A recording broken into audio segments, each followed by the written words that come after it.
The refrain coming from opposition today was that we cannot stop the war on drugs, but this doesn't mean that we shouldn't try. Of course it does.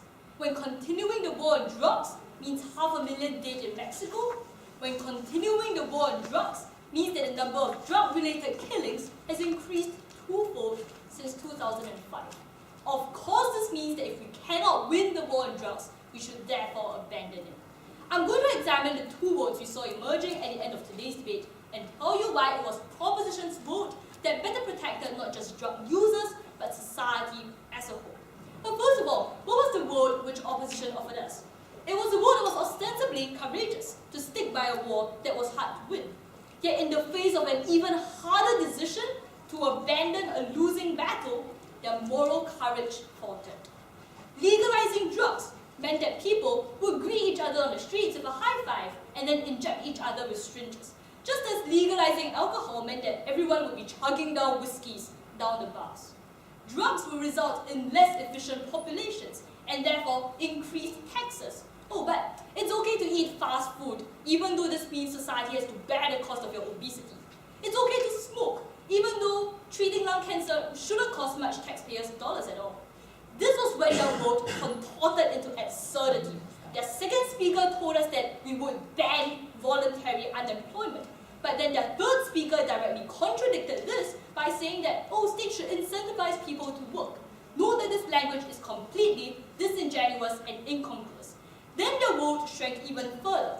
From talking about soft and hard drugs, they then talked only about hard drugs, which was so addictive that people would be forced to sell everything they had, as though drugs had the powers that beyond those of a hypnotist. Then this was when their case further narrowed down to only talking about crocodile. But listen to the language of their second speaker. They fixated on the harm to the whole population.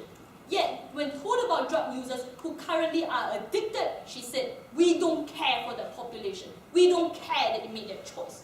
So ultimately, it was opposition's vote in which it was a heartless one which we couldn't stand by. What then was the far more humane and safe alternative we offered you on the side of proposition? It was a vote that rejected the false dichotomy between smoking and drugs. We realized and were cognizant of the fact that drugs didn't cause instant addiction the moment you consumed heroin or marijuana. That's why people could even pull themselves out of drug addiction and turn to rehabilitation. We were not flippant when it came to the real-life problem of dealing with drug cartels, which were responsible for countless killings worldwide. Our solution wasn't what opposition offered, to stop drug cartels, because we recognized that with limited funds, we needed to do all we can to maximize those dollars, and the way we did it was to legalize drugs. Finally, we recognized that trust in the state was most important for people who had the least trust in the state. Therefore, when drug addicts were no longer shamed and could come out to their families, that was when they could be persuaded to take soft drugs instead of hard drugs. And this was how we protected existing drug users.